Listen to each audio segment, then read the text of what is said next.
बिस्मिल्लाहिर्रहमानिर्रहीम। अस्सलाम वालेकुम। मैं हूँ doctor Saeed Afridi, consultant cardiac surgeon Lahore. जिस तरह हमारी जो लास्ट वीडियो थी उसमें हमने दिल और दिमाग के बीच में जो कनेक्शन है उसके बारे में ज़िक्र किया, डिप्रेशन का हमने आपको बताया, स्ट्रेस के बारे में बताया। इसी से मुतल्लिक उसी को कंटिन्यू करते हुए मैं एक छोटी सी स्टोरी आप लोगों को बताऊंगा। मेरे पास एक पेशेंट आई, फ़ीमेल पेशेंट थी। इसी तरीके से मेरे पास कुछ मेल पेशेंट भी आए हैं, लेकिन वो थोड़ी स्पेसिफ़िक इसलिए कि मुझे याद है उनकी कुछ दिन पहले एंजियोग्राफी हुई थी और एंजियोग्राफी में उनको बताया गया था कि आपकी दिल की 3 खून की नालियाँ बंद हैं। और तब से, यानी उससे पहले वो बिल्कुल ठीक थी, लेकिन जब उनको ये बताया गया कि उनके दिल के खून की नालियाँ बंद हैं, तो उन्होंने वो बात बहुत ज़्यादा अपने दिल पे ले ली और वो स्ट्रेस और डिप्रेशन के अंदर चली गई। और वो बिल्कुल, उसके हाथ जो है काँप रहे थे और उन्होंने 6 दिन से कुछ खाया नहीं था और ना कुछ खा रही थी, ना पी रही थी, ना घर वालों के साथ वो कोई बात कर रही थी। बस उसके जो है ना वो आंसू थे कि वो हर वक्त जा रहे थे और वो इंतहाई ज़्यादा डिप्रेशन में थी। वो समझी कि शायद मेरी दुनिया ख़त्म हो गई है। तो उनको मुझे समझाने में कोई 10-15 मिनट लगे और एंजियोग्राफी मैंने देखी, उनको बाईपास की ज़रूरत थी। सबसे पहले तो उनके जहन में ये था कि शायद अगर मेरा बाईपास होगा तो मैंने ज़िंदा नहीं निकलना, और दूसरा कि ये अगर बाईपास हो भी गया तो यानी तो मैं अ, अ, तो हाफ़ रह गई हूँ, यानी वो आधा पता नहीं मेरा कहीं गुम हो गया। हालांकि ऐसा नहीं होता, आधा आपका कहीं भी गुम नहीं होता, आप पूरे के पूरे होते हो और वैसे के वैसे ही होते हो। दिल के खून की नालियाँ बंद है, वो किसी की भी बंद हो सकती हैं। अच्छा, उन्होंने मुझे ये बात बताई कि ना तो मैं स्मोकिंग करती हूँ, यानी हुक्का वगैरह नहीं करती थी, गाँव से थी, और ना मैं कोई और इस तरह की कोई बाज़ारी चीज़ें खाती हूँ, ना हमारे वहाँ पे अवेलेबल है। मैं तो सिर्फ़ घर की चीज़ें खाती हूँ, ना ज़्यादा ऑयल इस्तेमाल करती हूँ, पकोड़े समोसे तो मैंने कभी ज़िंदगी में नहीं खाए, शुगर मुझे नहीं है। मुझे ये मसला क्यों है? अब ये बात आप सबको अपने ज़हन में रखनी चाहिए कि ये मसला कभी भी किसी को भी हो सकता है और इसमें कोई ज़्यादा जो है ना, यानी ये कोई हैरत वाली बात नहीं कि आप कुछ भी नहीं कर रहे हैं और आपको दिल की बीमारी हो गई। इसके साथ कोई जो है ना वो लेना देना नहीं है। सबसे उन खातून की ज़िंदगी का मेन चीज़ जो थी, जो मेन मसला था, वो स्ट्रेस था। और वो स्ट्रेस को जिस तरह हमारे आम लोग उसको कुछ भी नहीं समझते, वो भी उसको कुछ नहीं समझ रही थी।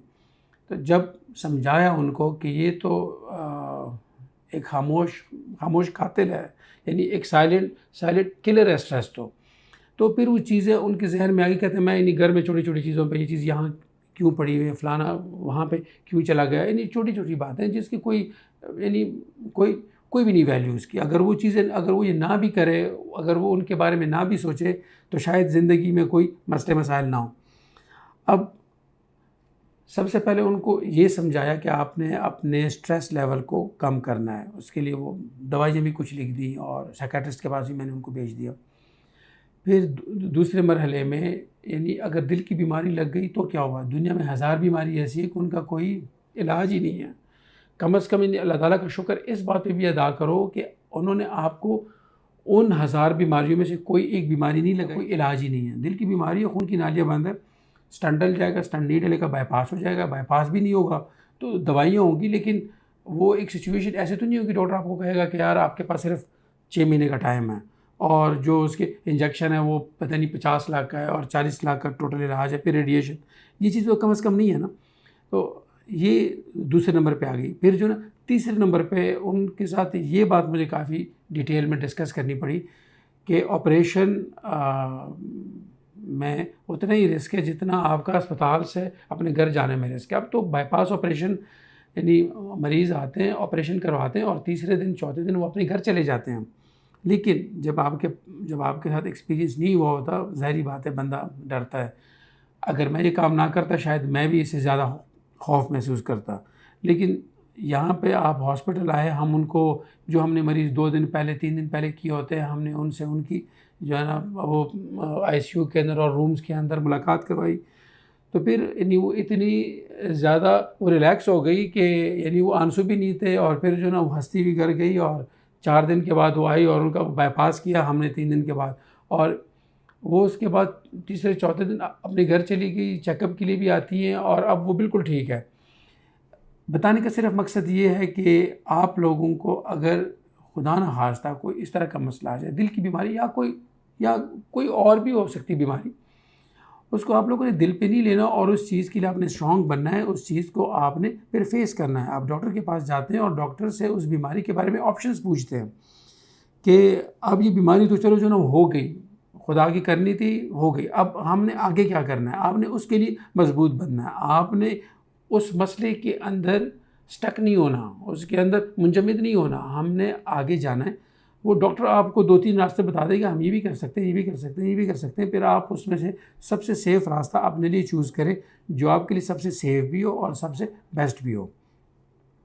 तो स्ट्रेस लेने से और अपना जो है ना यानी दिमागी हालत को ख़राब करने से सबसे बेहतरीन बात ये है कि डॉक्टर से मशवरा किए बगैर, जो भी है, कार्डियक सर्जन है, वो कार्डियोलॉजिस्ट है, साइकियाट्रिस्ट है, जो भी आपका डॉक्टर है, उनके साथ आप एक दफ़ा बैठ जाएँ और उसके ऑप्शंस आप डिस्कस कर लें।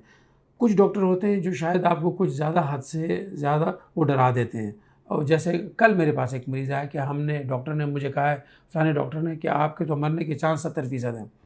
अब आपने इस तरह के नेगेटिव कमेंट्स के ऊपर भी नहीं जाना।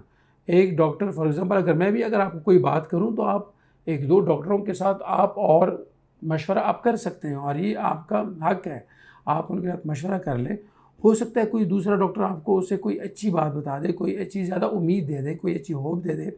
अब वो जो मरीज़ कल मेरे पास आया था उसकी 70% मोर्टेलिटी नहीं थी, वो 2-3% मोर्टेलिटी वाला केस था। डॉक्टर ने पता नहीं उनको क्यों बताया, हालाँकि वो डॉक्टर की पर्ची भी थी उनके साथ। और मैं ख़ुद उसको देख के जो ना वो हैरान रह गया कि इतने हमारे सीनियर डॉक्टर और हमारे बड़ों में से हैं कि उन्होंने ऐसी बात क्यों लिखी है। लेकिन अगर आपके साथ भी कोई इस तरह होता है तो आप किसी और डॉक्टर से भी एक दफ़ा मशवरा कर लें। अगर 2-3 डॉक्टर एक ही बात करेंगे तो फिर उस बात के अंदर वज़न होगा। तो अपनी ऊपर कोई चीज़, कोई भी इस किस्म की कोई चीज़ वो हावी नहीं होनी देनी। कोई मसला हो, आप एक डॉक्टर से चेक कराएँ, दूसरे से चेक कराएँ और फिर उसके बाद उसके जो भी जो ना वो हल होंगे, फिर हम उसके बारे में बात करेंगे। इंशाल्लाह नेक्स्ट वीडियो में एक नए टॉपिक के साथ हम आपके सामने हाज़िर होंगे। तब तक के लिए इजाज़त दीजिए। फ़ी अमानिल्लाह।